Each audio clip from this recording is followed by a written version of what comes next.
Okay, so remember, wages and salaries. Wages, you're paid per hour. And if you're lucky, you might get overtime, which is what we learned last lesson. And if you get a salary, you get a fixed amount per year. Piecework is another type of payment, and it means that you are going to be paid for each piece that you produce. Okay? Awesome. So in order to increase production, the rate offered may increase. So for some cases, you might get paid a certain amount if you get, say, 50 done, but then you might get more if you actually get above that. So they're trying to encourage people to go faster. And in piecework in general, if you are able to work fast, you'll be able to earn more money because you'll be able to complete it more quickly. The payment may be made for multiple rather than single units of work. So something like letterboxing, for example, you get paid per 1,000 leaflets that you hand out, not for every single tiny one. Okay? All right, so let's do the examples. Jacob is paid $12.30 for each pair of shoes that he polishes. How much will he be paid to polish 27 pairs of shoes? So all I need to do is do $12.30. He would get that for one pair of shoes. And if I times that by 27, that will tell me how much he gets for 27 pairs. And that equals $332.10. Lena is paid 15 cents for each button that she sews. How much she paid for sewing 320 buttons? Now, you can do 320 times 15, but when things are in cents, you'll probably find it easy if you put that into dollars first. So that's going to be, if you divide by 100, that would be $0.15. So then I will do 320 times by 0.15, and that means she gets paid $48. If you forget to convert it, you would get 4,800, which does seem like a lot of money for sewing 320 buttons. Yes, Cash. I got the same answer by adding in the bottom by 100. Yeah. So yep. You can certainly do it that way. So you could do 320 times 15 and you get 4,800, and you'll just need to know that that is cents, and then you could divide it afterwards. So you can do it in a different order if you like. Question 3. Barry is paid $2.10 for each of the first 40 phones that he assembles. Then he is paid $2.50, so he gets a little bit of a pay increase if he makes more phones after that.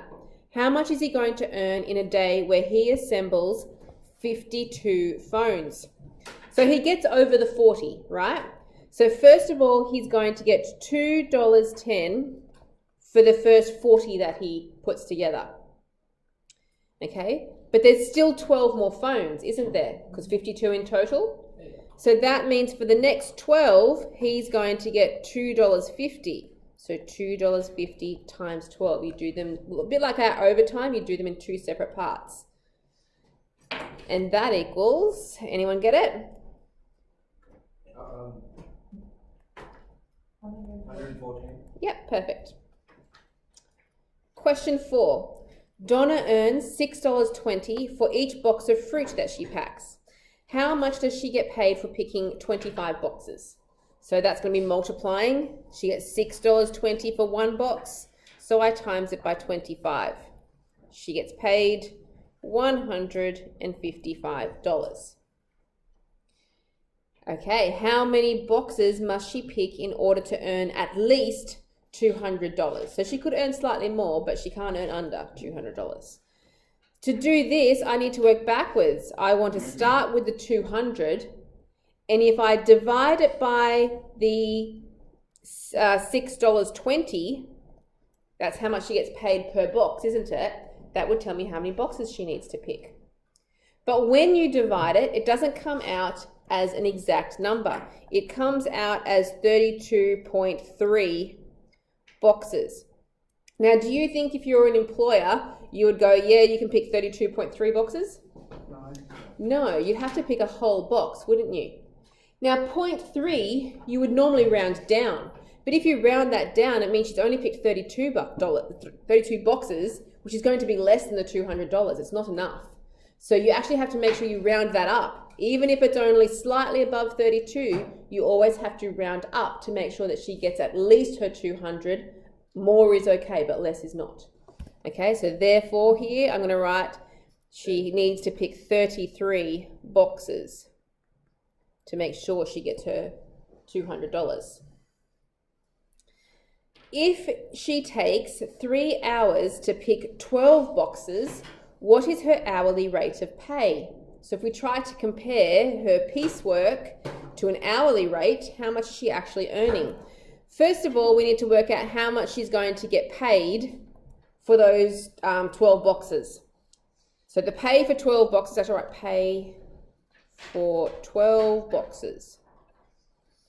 Okay, she gets $6.20 for a box, and I times that by 12. So she's going to get paid $74.40. If that took her 3 hours to do, that means that I can work out her hourly rate. And to do that, I start with the money, the $74.40, and I divide by the 3 for the 3 hours. That makes $24.80 per hour that she's actually earning.